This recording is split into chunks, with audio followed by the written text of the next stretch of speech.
You know, I'm going to give you a history lesson. We got some dumbass motherfuckers floating around this country.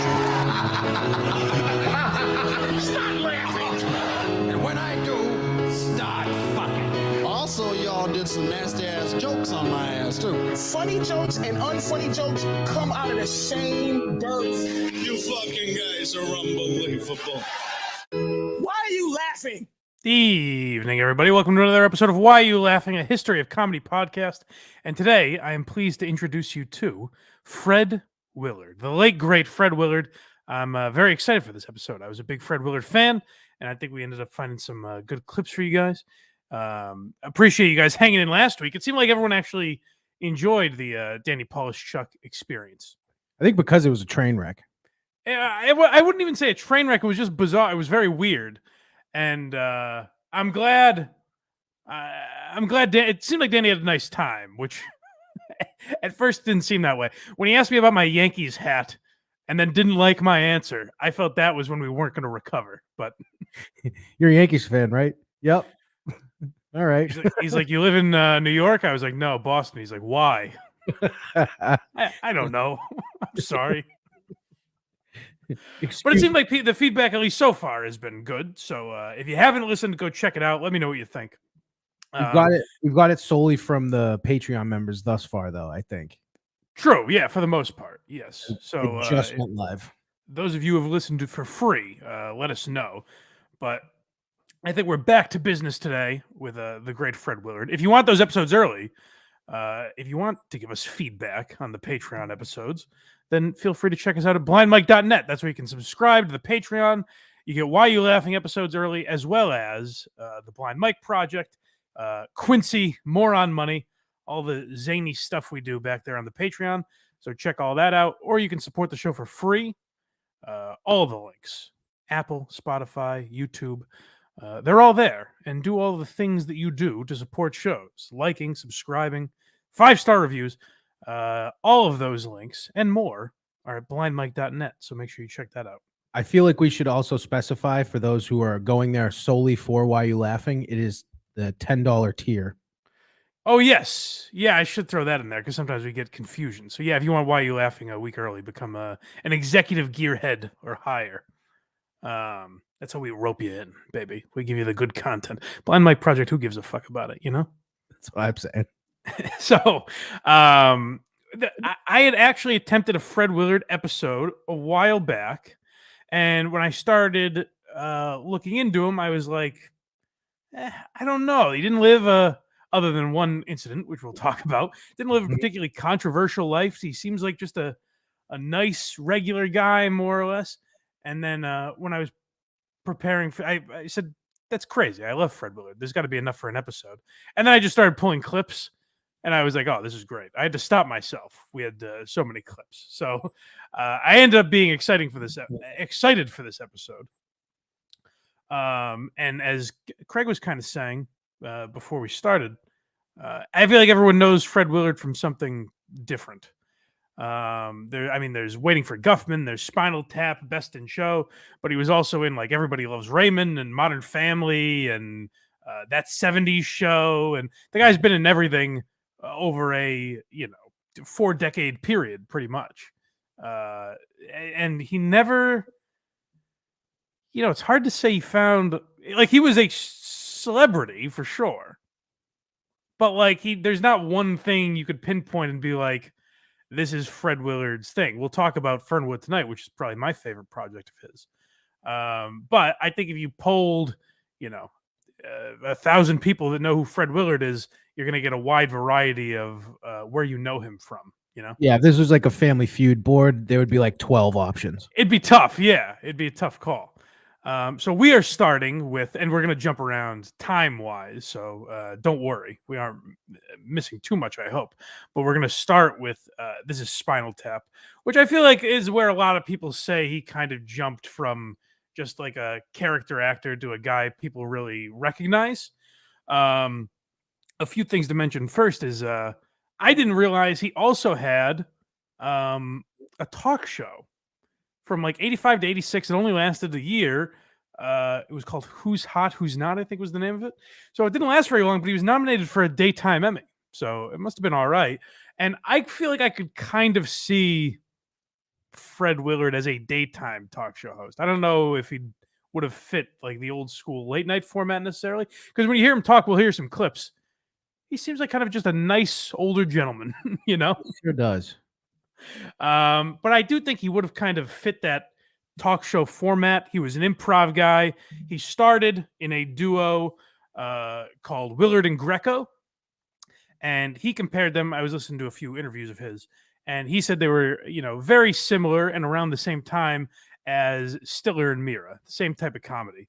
And it's always weird to find those old clips where it's improv on a late night show, or even improv on like two people doing improv. To me, is very difficult to pull off.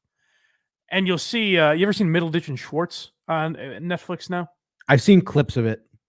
They're actually they're very impressive to me because they put out, I don't know if there's a second season yet or not, but they put out like 3-hour-long episodes, and it's just them. It's one topic for the full hour. So they're going in and out of different characters, and their ability to do that is very impressive. Like, I mean, the old adage is that improv is either when it's bad, it's god awful, and when it's good, it's amazing. And that's what guys like Fred Willard were able to do. And he was telling a funny story.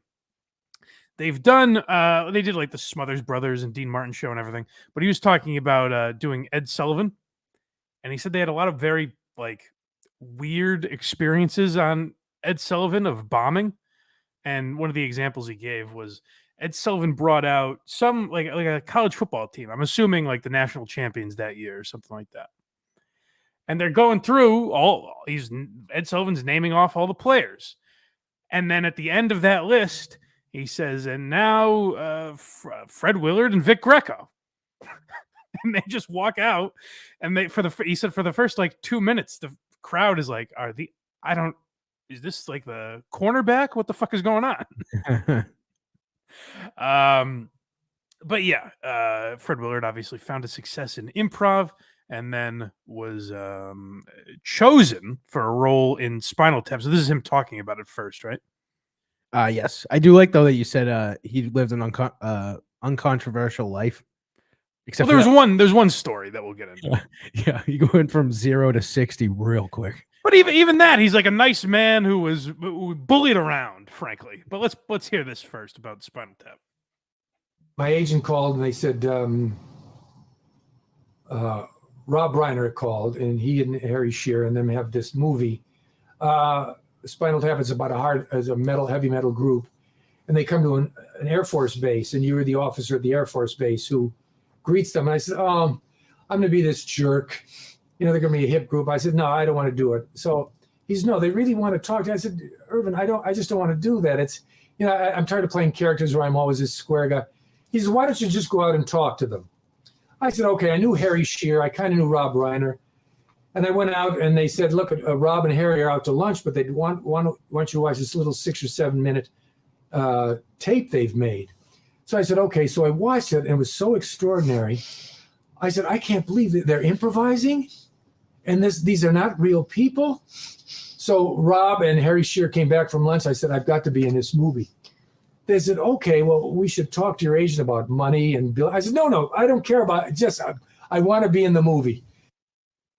And he says a couple things there that I think are interesting. First, that he was tired of playing kind of a square guy, which is interesting. Because that is how, if you're just looking at and listening to Fred Willard, that's probably what you would cast him as. But even in his later roles, where he'll play a drunk or a perv or an idiot, he never does it over the top. It's all very, very straight in a way that makes it believable. He's a human being rather than a caricature, Yeah, lifelong straight man. But a straight man that's not necessarily playing a straight character. Do you get what I'm saying? He's the straight man who happens to also be aloof. Right. Like Jerry Hubbard, his character on Fernwood Tonight, is an idiot. He's the jackass role, but he's playing it straight. Exactly. Which is really brilliantly done. And I think that's a skill. So when I started doing this episode, I was originally going to do Fred Willard, Martin Mull, and Eugene Levy as one episode. And then the more Fred Willard clips I kept pulling, I was like, let's just do Fred Willard for this one. We'll get to the other boys at another date. But those three guys all stand out to me as having that same skill, where they're playing a straight man, but in a way that makes him not a straight man, you know? Yeah. Yep. And the other thing he mentioned is, you know, the movie seeming like it's about, you know, real people and seeming so real. And Spinal Tap, and like a lot of Spinal Tap is one, which, by the way, side note, it's hilarious to think that like Rob Reiner was in maybe the greatest sitcom of all time, All in the Family, certainly top, you know, 2 or 3. And then, you know, he made movies like Spinal Tap, and now he's just ranting about the insurrection on Twitter. Dude, he's obnoxious. It's exhausting. Like, and that guy was a comedic genius, and he's just gotten exhausting. Genius might be too far. I understand, but you get. He was funny. Yes. Anyways, Fred Willard talks about like this being about, you know, real people and done so well, and this movie and the Christopher Guest movies, things like that, Best in Show, which we'll talk about in a minute. They perfected that style that I feel like The Office and Parks and Rec and Modern Family kind of ended up beating into the ground. Like The Office obviously did it very, all three of those shows did it very well for a long time. But the difference is like, particularly with Modern Family, like, why is this camera crew following them? You know, then it just becomes, that style just becomes a crutch for storytelling rather than like a unique device that they were using to get their story across. But anyways, this is probably my favorite Fred Willard scene from Spinal Tap, and I think a pretty good example of what we're talking about. Folks, Fred, you are Spinal Tap? I'm Janine Pettigrew. Janine? This is Spinal Tap. Spinal Tap, Yeah. my mistake. I'm Lieutenant Pause 1 Bob second. Fred. Welcome to... Sorry, should I have set it up better? I feel like most people know Spinal Tap, but just in case. Fred Willard's a military lieutenant, and Spinal Tap is performing at his base, so he's greeting them. I don't know if that was self-explanatory or not. Air Force Base. Is this your gentleman's first visit to a military facility? Yeah. Fine. May I start by saying how thrilled we are to have you here. We are such fans of your music and all of your records. That's right. I'm not speaking of yours personally, but the whole genre, the rock and roll and sneak. Exciting things are happening in music today. Not you in particular, the whole genre. That's a perfect example of him being just, you know, straight. That's like, a perfect example of that. And it's also the perfect example of the type of jokes that Spinal Tap had. And, you know, that if you're not totally paying attention or maybe not even aware that it's a comedy, like if you're watching it as a straight documentary, that's kind of you flying over your head as a joke. You know what I mean? Like that's what they were great at, where you can watch Spinal Tap several times and you'll miss a lot. You'll pick up on things like, oh shit, I didn't even realize that was a funny line, because everyone is delivering it so straight and deadpan. Like it's very well done. And the band's faces when he says that, they're like, it's just really well done. And Fred Willard was just a master of that. In a weird, like, he's a weird case where he was typecast in a way, yet all his characters are very different. You know what I mean? Like Jerry Hubbard and his character in Best in Show are pretty similar. But then there he's playing a military lieutenant, and Everybody Loves Raymond. He's like a religious man, but they're all the same character in different ways. Do you know what I'm saying? Yeah, the same volume. Yeah, the same speed maybe. But before we get to Best in Show, there was one other thing I wanted to say. Christopher Guest. I'm losing my train of thought. Anyways, maybe if we play the clip, we'll remember. So Best in Show is another example, much like Spinal Tap, of something that almost made people believe like it was about a real dog show. Like it almost made the Westminster Dog Show popular because of its existence, even though it's a comedy mocking the whole world around it. Again, do we have a clip of him talking about that? Yep. Okay, let's hear that first. They filmed the dog show part, and Jim Pittick and I came in, and the first day they dressed us in tux, and they're going to have the electronic press kit. And then they showed us the footage of what they'd filmed of the dogs coming through and the woman being attacked by the dog. And then they said to us, now, would you like to do the EPK thing now or wait till you'd filmed?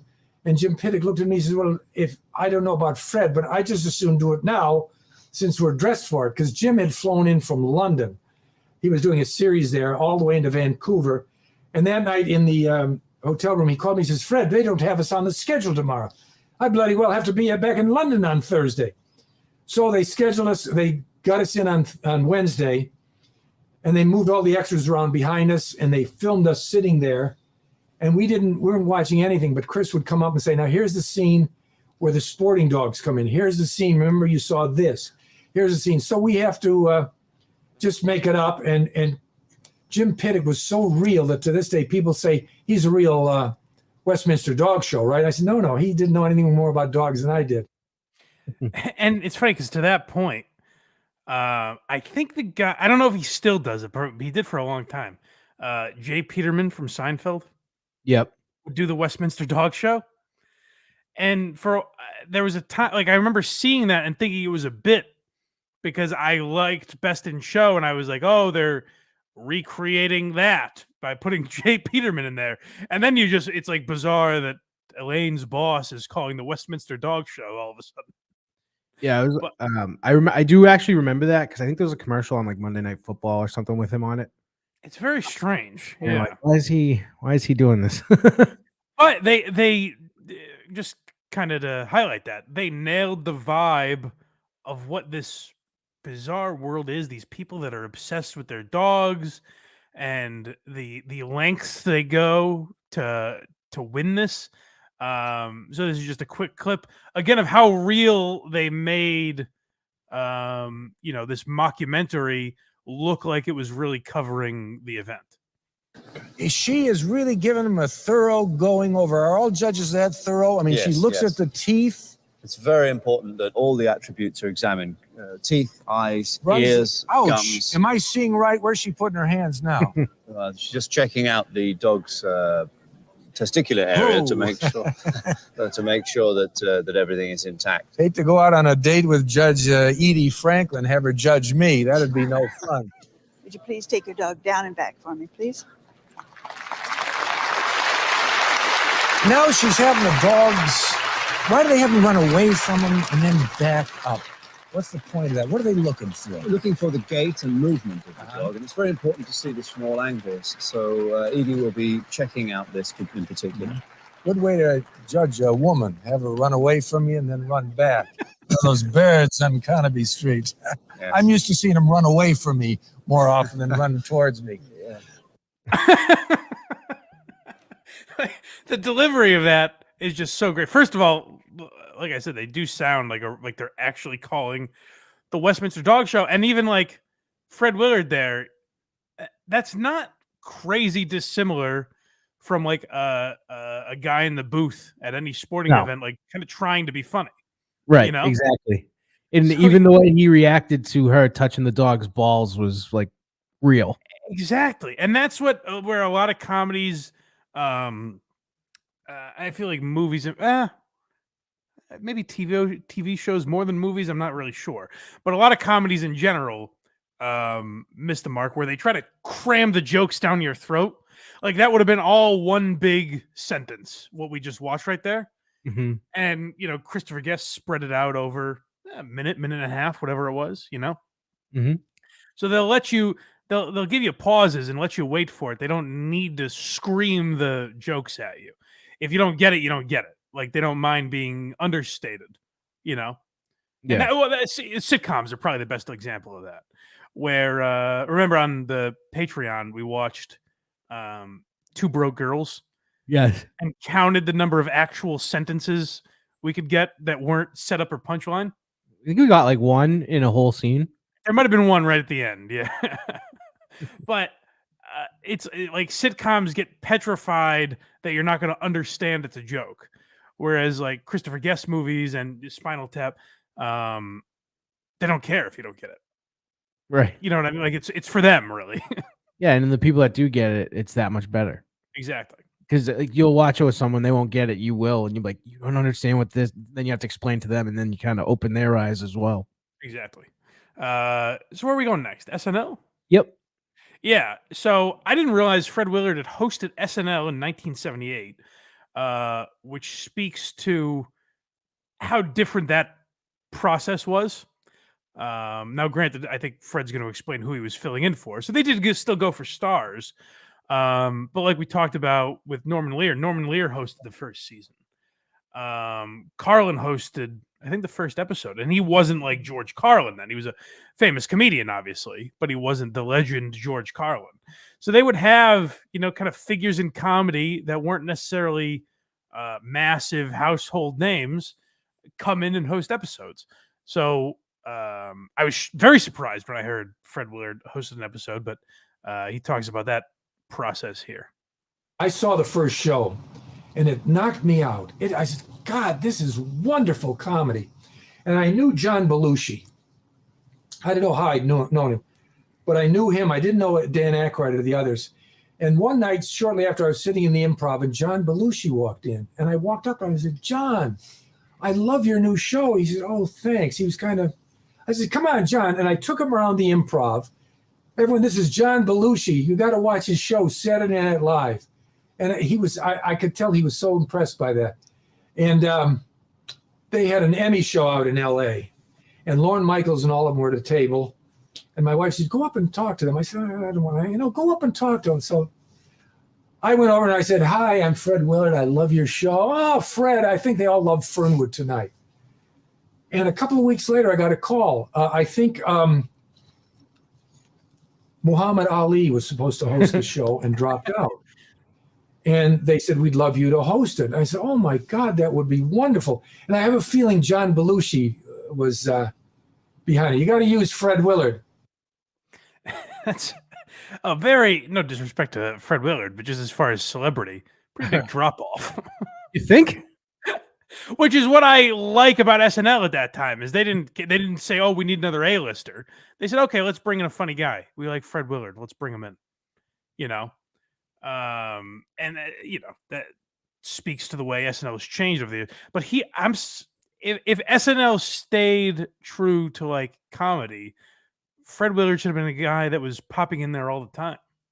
I know. But I couldn't find any evidence of him being back on after that. Yeah, maybe it was a terrible episode. It's possible. He mentioned one sketch that he said bombed, but people would talk to him about all the time. I couldn't find it, but you could be right. It might have been a rough episode, and Lorne never forgot it. All right, what's next? Fred offered Fernwood. Oh, yeah. All right. So we're getting into Fernwood tonight. So if you guys have ever heard of the show Mary Hartman, it was a Norman Lear project. And I believe Martin Mull was on Mary Hartman as a different character than he plays in Fernwood Tonight. And it was funny. It's just funny how, I mean, we say this every episode, but just the difference in ways you could talk about things then versus now. Norman Lear was explaining Martin Mull's character on Mary Hartman. And he goes, Martin played a wife beater and people just loved him. So you could never describe, I know exactly what he means, but you could never describe it that way now. So Mary Hartman was set in the town of Fernwood. And Norman Lear wanted to kind of spin off in that direction, see what else was going on in the town of Fernwood, and he found a very unique way to do that. So first we'll hear Fred Willard discuss kind of the beginning of that process. I got a call to go in to see the people who are doing this show called Fernwood Tonight. And whoever called me said they want you to be the host.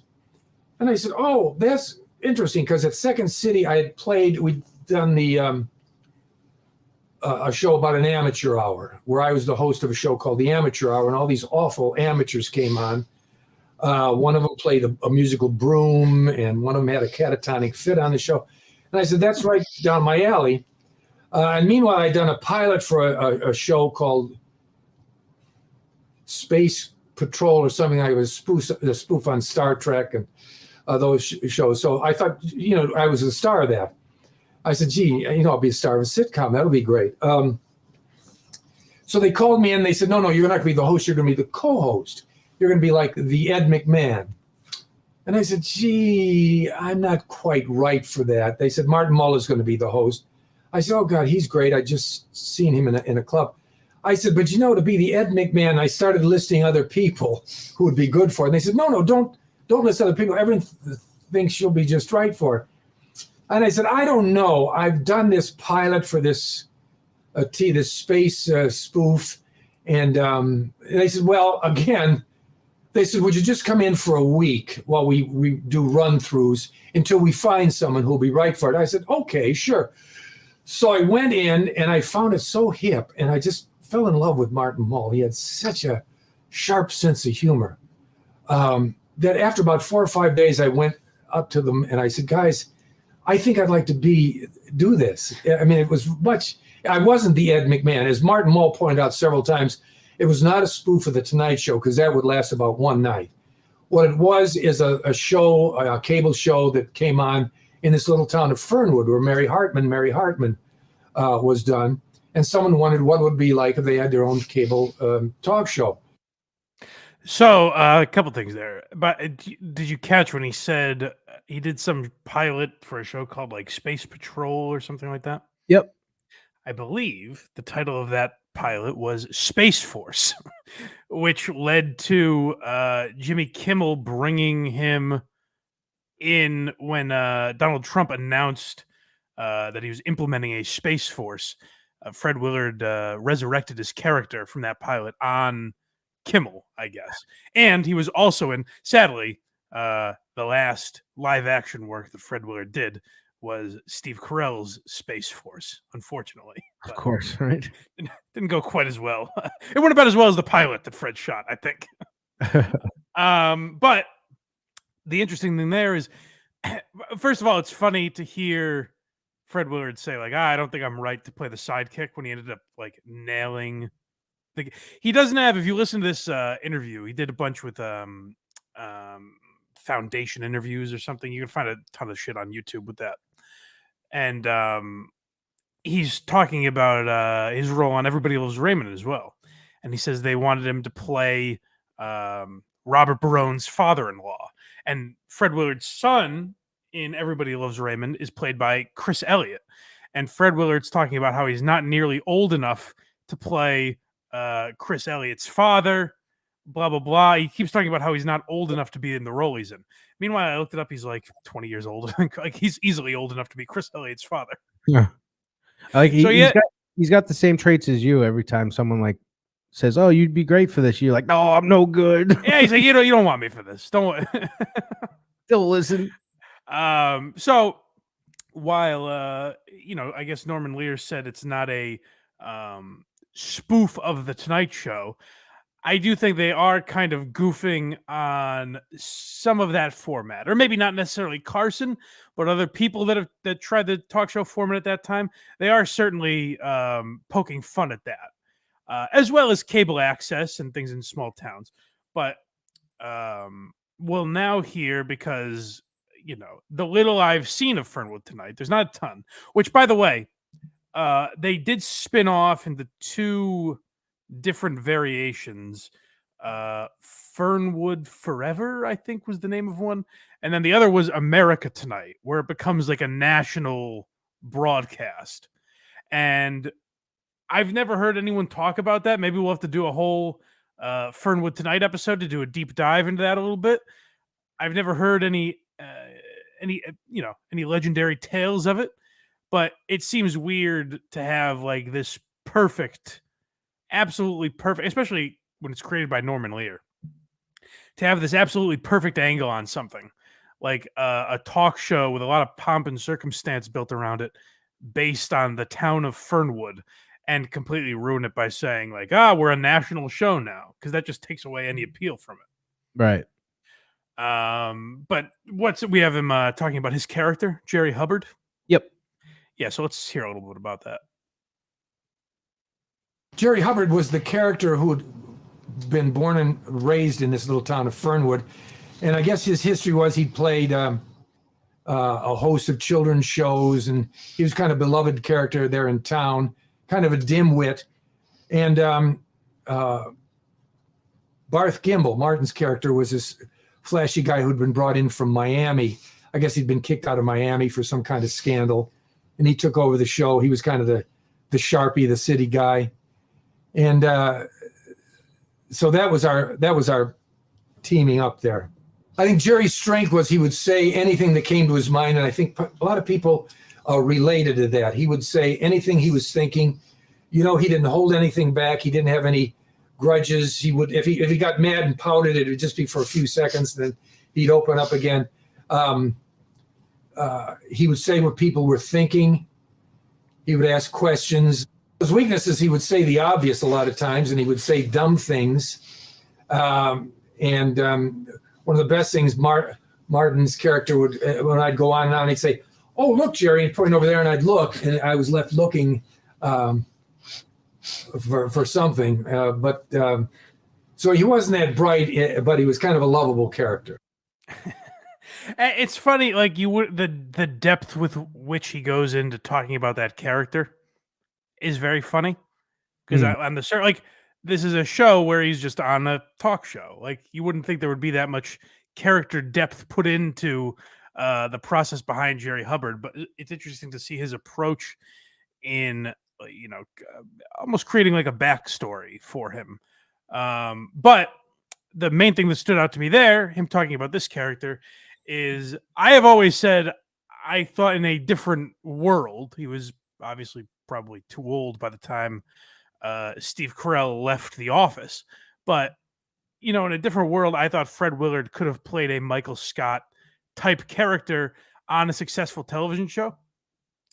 I remember, I think probably when Fred Willard died, we mentioned it on KMS, and Kirk said, I don't know if he could pull off the the emotional scenes, the serious stuff, which I don't know that I agree with, because I just think he's such a good actor.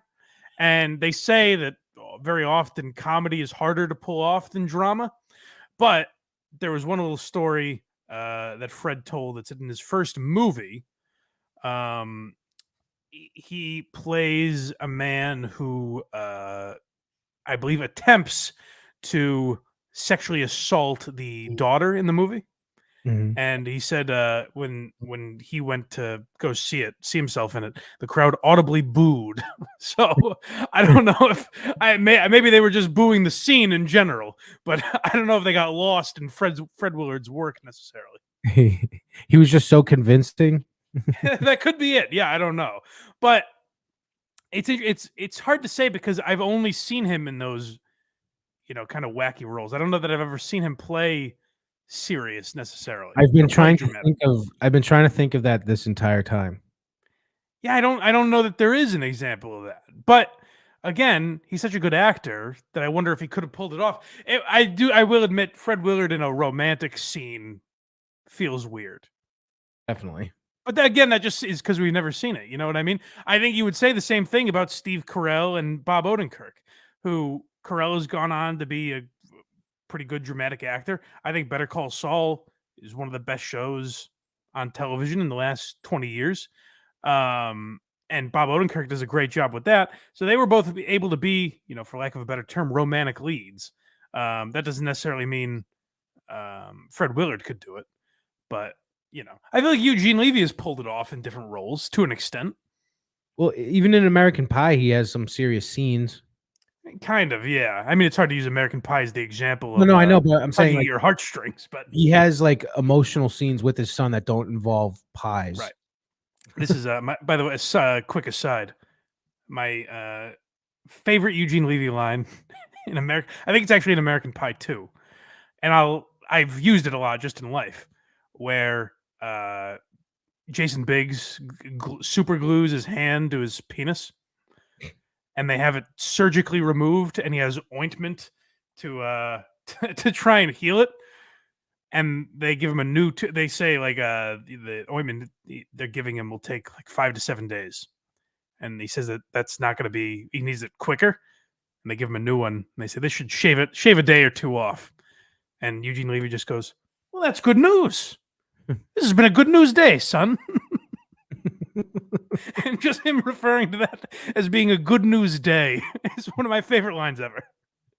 But anyways, we're not here to talk about Eugene Levy. We're talking about Fred Willard. So this is Fernwood Tonight, which might be the most underrated television show of all time. I've seen it get noted in the last, maybe the first time I ever heard of it, Patton Oswalt was on Opie and Anthony and mentioned it. And those guys had never heard about it at the time. Was it his ex-wife's favorite show? All right. I have no way of knowing that. So just move on. Let's all move on. Sorry. I'll give Craig a pass on that because it is his duty now to bring up horrible rumors about Patton Oswalt that I don't think are true. I feel like every time he remotely even tweets about something now, someone's tagging me like, "And he killed his wife, right, Craig?" Yeah. So I heard Patton Oswalt bring it up. Since then, I've heard it referenced, I mean, very, very rarely. So there are some people aware of it. But often when we talk about like underrated, like I point to Community as being underrated a lot. But that's a lot of people's go-to shows. You know what I mean? It's kind of like I said about Attell versus Doug Stanhope, where I think Attell is criminally underrated. But one point in his favor is that everyone says he's underrated. You know what I mean? Like he's kind of your go-to guy for who's the most underrated comic.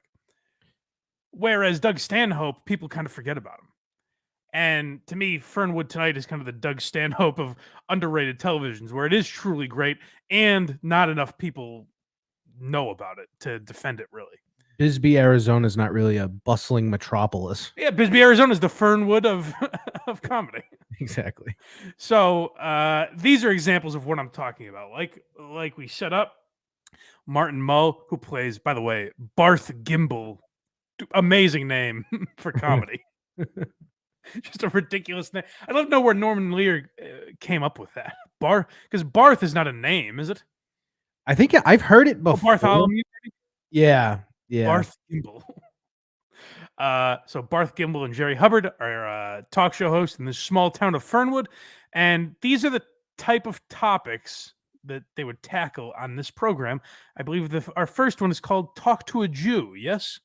Yes, because in this little town, they don't frequent it very often. So they're so they caught one. Hope that seat's all right. I'm not sure what you're used to. Welcome very, very, very much, Morton. I guess it was just our luck that you were stopped today as you were driving through town, and it was the police chief's idea, and a pretty good one, I think. In fact, to have you on the show because, well, it occurred to him that many Fernwooders or Fernwoodians or Fernies, whatever they're calling themselves these days, have actually never seen a real live Jew before. And I think as your troubled, though very nice people know, it's just this kind of, I don't know, ignorance that often breeds contempt and prejudice and stereotyping. And I think we can help stop some of that by just letting them see you and see what you're all about. That's true, Barth, yes. And I think it's a service to let people know that you actually are, which I say, harmless, just like everyone else. I think right now we can put an end to a stereotype because, as you can see, he's completely normal looking. You look just like the rest of us. It's as plain as the nose on your face.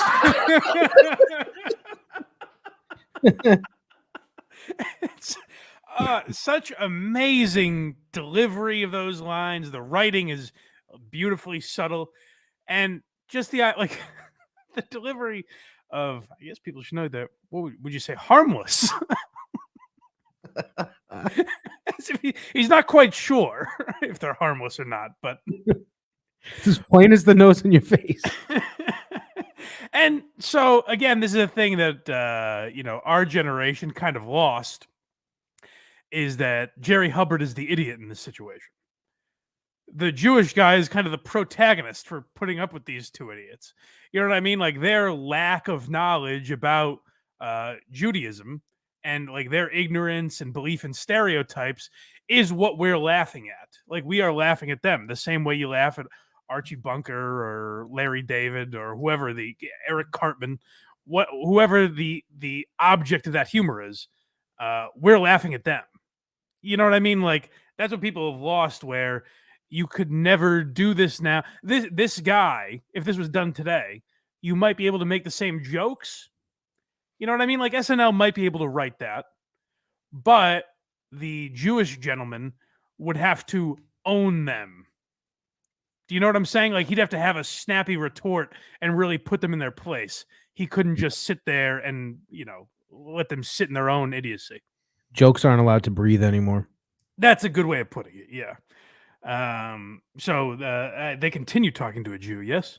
Yeah, they take calls. Oh, of course. Yes. So obviously, the Fernwoodians have to get in because they've never seen a Jew before, so they have to talk. They have to talk to him. You can't even say it. It's such a funny idea, and it is so clearly mocking racism and people's ignorance and the idea that a lot of people haven't been exposed to other cultures. It's so clearly making fun of that, and it's just disappointing. It sucks that type of stuff isn't being done today. Because I think it would be so much easier to pull off now, Correct. Do you have a family? Yes, I have a boy and a girl. One each. Yeah, it's amazing, really. I think this is quite an education for any Fernwoodians who may have never seen a Jew. Yeah. You've met Jews yourself before, though. Oh, definitely, yes. I've talked with them. I've had dinner with them. You name it. I know them inside and out. Definitely. What tribe are you from, Mr. Rowe? What tribe? Yes, sir. Well, I'm originally from Toledo. Our phone lines are open now in case any of you have never had the pleasure and would like to talk to a Jewish person. We invite you to call us at 555-5624. Don't be afraid to pick up the phone and dial 555-5624. Our lines are open. Don't be afraid. Would you ask them to call and they call? Yeah, someone was sitting right on Pause the phone. 1 second. Great. Hello. See, like that I didn't even catch. Don't be afraid to pick up the phone and call. Like there's just so much little shit. You're able to do that with the way that these things are written. You're just able to cram so many little nuanced jokes that people aren't even looking for. It's like I think that they were told before, just pretend he's like a tiger that can read books. Don't be afraid. Don't be afraid. Talk to a Jew. You're on the air. Is this the Jew? No. No, this is Barth Gimbel. The Jew is sitting beside me to my right. Would you like to talk to him? No, it's okay. I'll talk to you and you can give him this message. Gladly. I'd like to know when Barbara Streisand's next movie will be out. Okay, you heard that over the speaker here, so okay, you can go right ahead. Well, I don't know, but I'd like to see it myself, though. I think she's very good. You must be very proud of her. Yes, I am.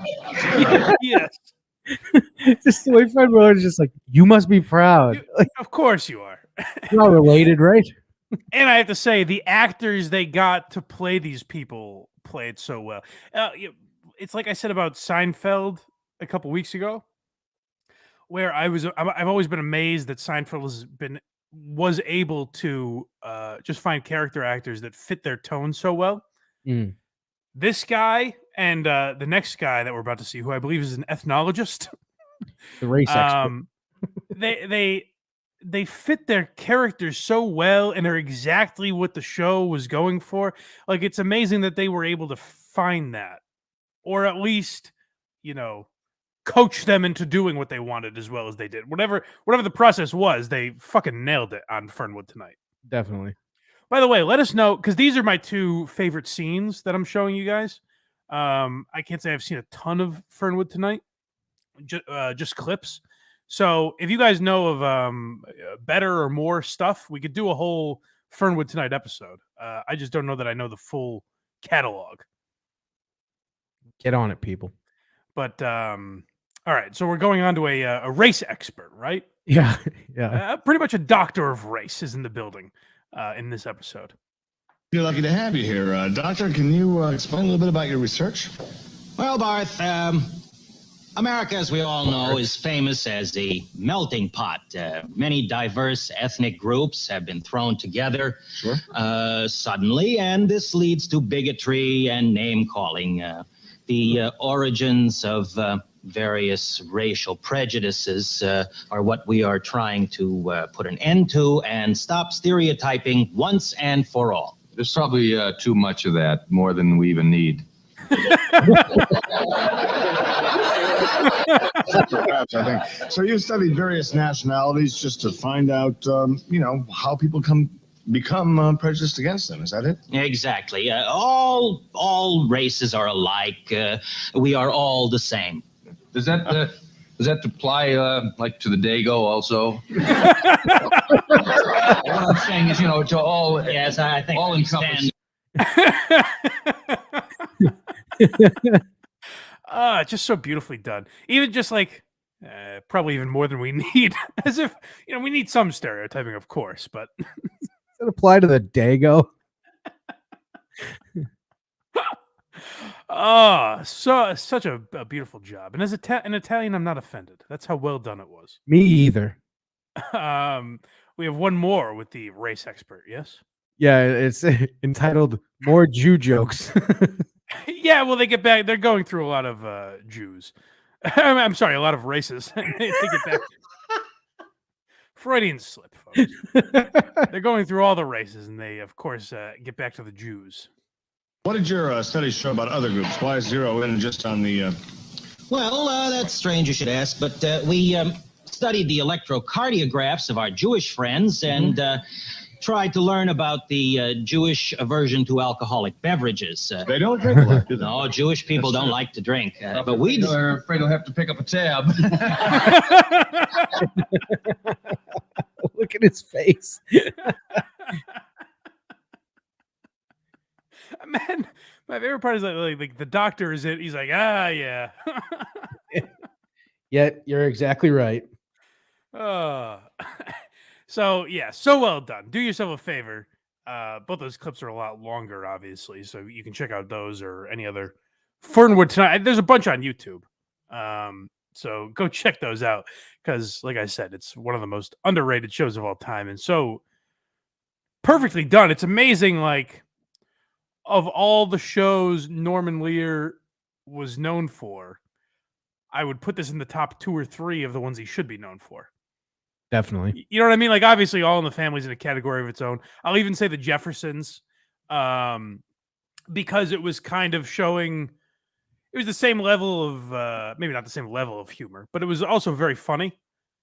And also showing kind of from, like, a black perspective and, like, a well-to-do black family, which wasn't seen on TV at the time. So I'll give you those 2. But after that, I think Fernwood Tonight is probably number 3 on his list. It's definitely up there. I wish it got more of a chance. And well, that's the weird thing is it did to some extent because they made different variations. So I can't even hate on like the networks for not giving it a shot. It might have just not done well in the ratings for whatever reason. Yes. Yeah. We'll never know. Well, or we will. If we do a Fernwood Tonight episode, we'll see. True. All right. So are we moving on to his biggest career regret? Yes. I mean, this is an obvious one. You can picture this so easily. The role that Fred Willard turned down. It's actually not the one you might guess when you hear it, but he would fit perfectly in this project. Biggest regret? One thing they offered me the movie Airplane. And I was doing Real People at the time. And I had just done a movie, I think, called Moving Violations that got terrible reviews. And someone says, doesn't anyone ever read these scripts? And meanwhile, I got offered this movie, Airplane. And I read it, and it was just a lot of puns and plays on words. And I said, gee, I don't know. I read it, and then I read it again. And I was in Chicago, and my manager called me and said, Fred, what do you think? Do you want to do it or not? I said, I don't know. I don't much care for the the script. And he says, listen, Fred, if you don't want to do it, don't do it. You're doing real people. I said, okay, just tell him I don't want to do it. So I turned it down. And that summer I'd been in Buck Henry's movie, First Family. And we're doing looping. And Buck came into the looping session. He says, well, I just saw this summer's big hit. We said, oh, what's that? He said, Airplane. I said, oh, I made a mistake. Now I look back on it, why the hell I didn't want to do that? I played the pilot. I played the hero. I think that's my biggest regret. But my wife pointed out, she said, Fred, if you'd done the role, it might not have been that successful. Shout out to Mary Willard. So it's I assumed it was the Leslie Nielsen role. It was the Robert Hayes role, I guess. That would have been great. But yeah, can't you clearly see Fred Willard in that? Yeah. And it's very funny that he was kind of bitten. I mean, at the end of the day, it doesn't matter. He's still Fred Willard. And I don't know that like that role would have launched him into superstardom or anything. He just would have been perfect for it. But the interesting thing is that he turned it down kind of because of the same reason he's perfect for every role he does take. Yeah. Like he said, on paper, it just seemed like puns and like who gives a fuck. But like, look at the clip we played of Spinal Tap. And maybe losing out on that role inspired him to take a lot of those roles. But like a lot of the roles that Fred Willard is in, on paper, it might not look funny.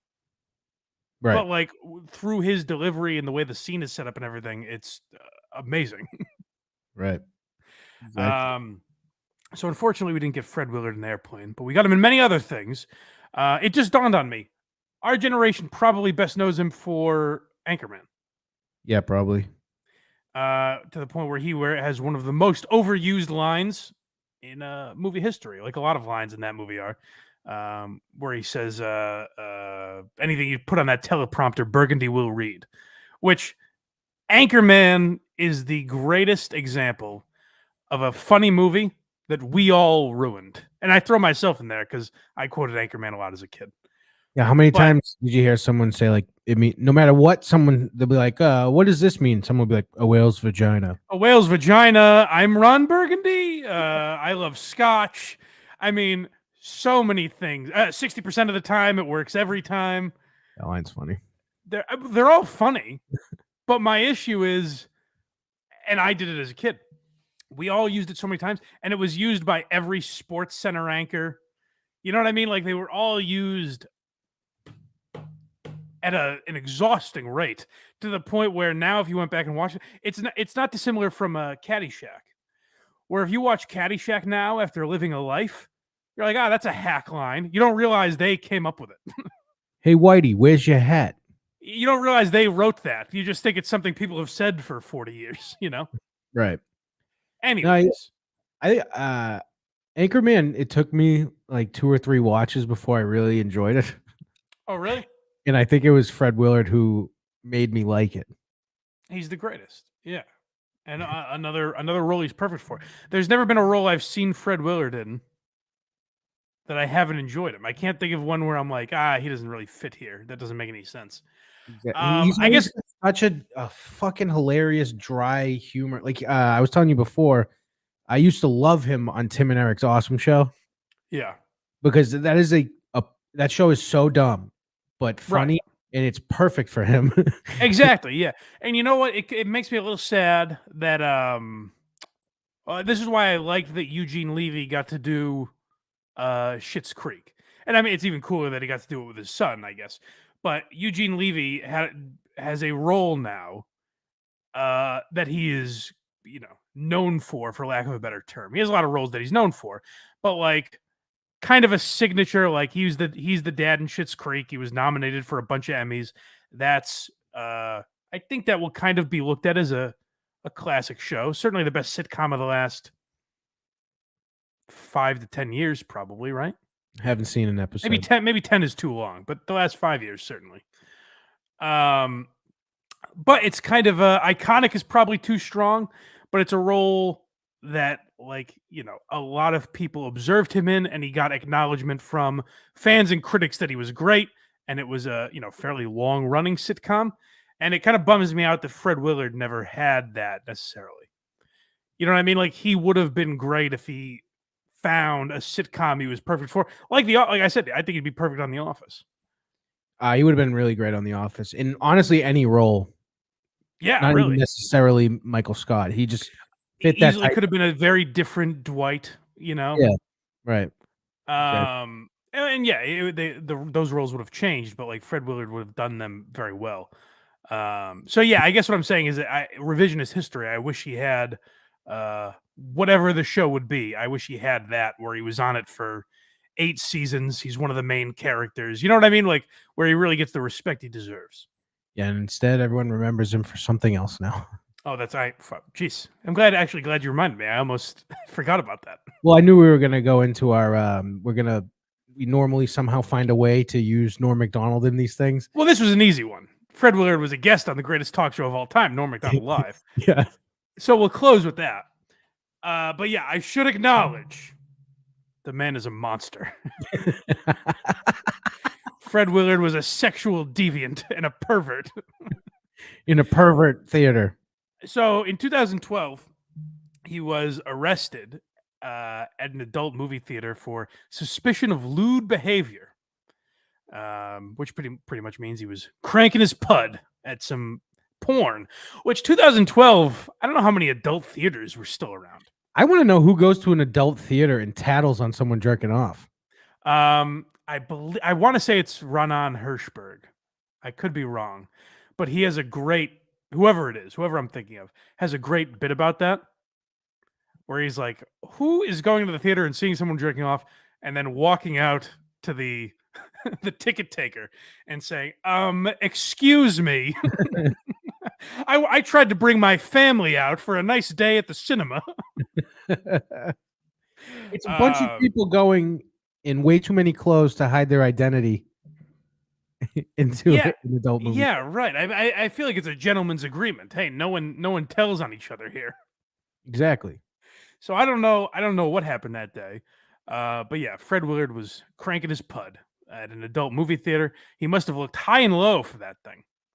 I also assume it's kind of like bathroom urinal rules, like everyone to a row, no eye contact. Yeah, great point. Like, who's sitting next to him? Like, oh, brother, this Don't guy. talk to me. Yeah, it's the guy that pisses next to you in the bathroom. That's who told on him. Right. And I just imagine that guy being like, oh, I'm sitting next to another masturbator. Can't I just enjoy the show? Put your cock away. Shoes. Yeah, so poor Fred Willard. He put out a statement saying the experience was very embarrassing. He was never charged. So no harm, no foul. But he did, I didn't realize this. He lost, I guess he was on some show on PBS and they got rid of him because of that incident. Yeah. Like if it was a fucking Disney movie, yeah, I get it. But like it's a very, PBS, I guess, but this is why I always say it's a knee-jerk reaction. Everyone laughed at Fred Willard for a while about that. Now some people still bring it up. It's a funny thing, but no one gives a fuck. No. You know what I mean? Just wait a week before you react to these quote controversies. But hey, at least hopefully Fred Willard blew his load and at least enjoyed his afternoon before. Although I imagine if he was arrested, he probably didn't. That's all you can do in jail. So you think they waited until he walked out of the theater? At least have a little courtesy. Let the man finish. Sir, we have to bring you in on suspicion of lewd behavior, not definitely jerking off. And Sir, wrap it up before we take you in. Yeah, you just hear a knock. You done? So also, like I said, like to kind of close out his career a little bit, he did win an Emmy for his guest appearance on Everybody Loves Raymond, as well as Modern Family, I believe. I think he may have won an Emmy for that too. I always feel weird saying he won an Emmy because they're only in a few episodes. It's not the same as winning Best Supporting Actor, you know? But regardless, he still got it. And I love Fred Willard, one of my favorite comedic actors ever. And luckily, I got to watch him on Norm Macdonald Live. So here's a few clips from that. What's the first one? It's just called Norm Macdonald Live. Oh, okay. All right. Well, let's just hear it then. For Atala Galaxy says you and Martin Mull played a gay couple on Roseanne. I remember that because I wrote on that show while that happened. Yeah, they wanted me to. I saw Roseanne. And you had a gay marriage. I think we were the first one on TV. Yeah. And I was scared to death because in the script, when we got married, it called for us to kiss each other.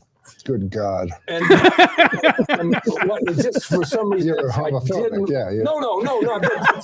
I wouldn't even kiss you. No, I understand. You're homophobic. No. There's nothing wrong with that. I know you're not gay. I know you're bisexual, but I still have my thoughts about kissing somebody you've known. It's like kissing your dad on the mouth. I remember a joke you did on, I think it was David Letterman. You said, David, have you ever seen a gay porn? You watch adult films, and Dave said, "Yeah." He said, "Have you ever seen the one with all men?" He says, "Yeah, the gay ones." You said, "They're awful." Made it sound like they couldn't get any women. They just couldn't get any women. But we'll do a porn movie anyway. That's not gonna go. No one's gonna put money into it. Good for Fred Willard having some fun. Oh yeah, we didn't talk about his role. That's why one of the reasons I put that clip in there to remind me about Roseanne. He says that I've seen conflicting reports. I think he was the second couple to be involved in a gay marriage on national television. I think the first was I think Friends might have beat them to the punch. Not exactly sure, but regardless, him and Martin Mull were the gay couple on Roseanne. They got married. So I don't know why I said that like that. I had nowhere else to go. Gay TV history. I guess I can find it. Well, this will probably be at the beginning of the next episode. Excellent. Yes, correct me on that, folks. Let me know. But I just love Norm's delivery when he says they wanted us to kiss, and Norm goes, "Good God." He goes, "I wouldn't even kiss you. I know you're bisexual." Norm also has the best delivery of the word "gay" of all time. Yeah, they played a gay couple. You're homophobic. All right, so let's hear the next clip. The next one is jokes, and then there's one more joke, and that's what we got left. Okay, perfect. So as you guys know, Norm Macdonald as his guests do jokes. He does some jokes as well. Best in the biz. Norm Macdonald Live. Go watch. If you haven't watched it, based on the amount of times I've recommended it already, you're a fool. So let's hear Fred Willard do some jokes. So this is where we do jokes. This is a section where we do jokes. It's kind of comic relief. Okay. So would you like to do a joke? If I can think of one. Well, no, I give them to you. You give them? No, this is a great thing. The guest doesn't have to think up a funny story or a joke. We give them to read. Malaysian Flight 370 is still missing. You know where they're going to find it? The last place they look. Now, is that the best one? Kind of or is this better? Now, this is a different Malaysian, not Air Force joke. The pilot's last words, "I've had it with these motherfucking snakes on a motherfucking plane." That could be. Yeah, that could be. You're giving me these great jokes. Okay. We're going to have Adam Egan do a joke. Oh, good. And it's Adam, not Andy. No, I know. I'm trying. You don't hear any more about... In the camera. Oh, sorry. You don't hear any more about Bob Costas' infected eye. Who is stonewalling this investigation? I'm thinking about a year I would work on my delivery, but it's just not working out. I think the joke Don't is... hear any more about Bob Costas' infected eye. Who's stonewalling this investigation? He's a consummate amateur. Yeah. I just love when Fred Willard says it, it gets a laugh. No, when Fred Willard did the best straight face I've ever seen after Egan read it. He's just staring at him without moving. A consummate amateur. The first gay wedding on television was 1991 on a show called Rock. Really? ROC. Roseanne's was second, and that was 4 years after. Okay, so Roseanne's was second. I just had it wrong with Friends, I guess. But 1995 on Roseanne. Very nice. Well, good for them. And to think, they call Roseanne a bigot. You know? She is, right? Anyway, well, maybe a little. No, I kid. All right. Why? Exactly. She thought. I believe that firmly. I do too. All right. One more joke on the Great Norm Macdonald Live. Let's do a nice joke to clean it up. Opinions are like assholes. Neil Patrick Harris wants to stuff. Let me read this ahead. Opinions are like assholes. Neil Patrick Harris wants to stuff his cock in them. Oh, wait, that's just assholes. I didn't get a laugh, but I'm laughing. That's very funny. It's just very funny to make Fred Willard say things like that. I like that he didn't like a lot of times on that show. People will get the card and read it. He just went into it. He's like, "I trust you," and he shouldn't have. No, but that to close things out, that is the great thing about Fred Willard, is if you're looking at him on paper, for lack of a better phrase, you know, if you're kind of just judging him as a stereotype, you would think of him as a buttoned up, you know, morally conservative kind of guy. And he's in some of the, you know, raunchiest humors ever. I think the American Pie that he's in, like American Wedding or something like that.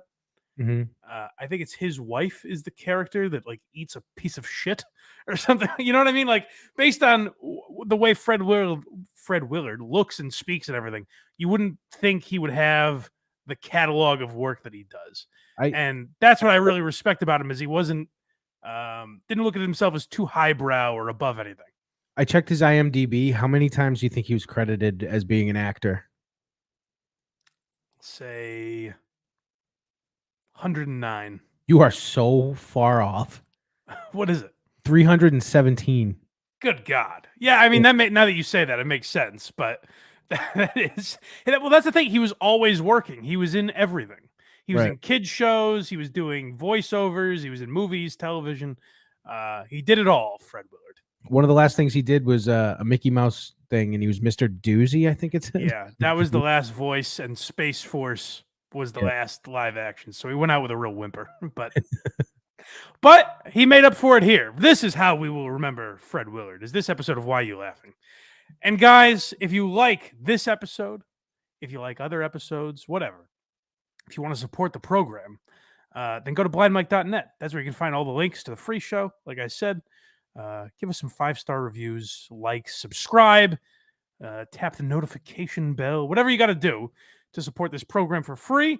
Or if you'd like to support the show with a few bucks, then make sure you go to patreon.com/blindmike.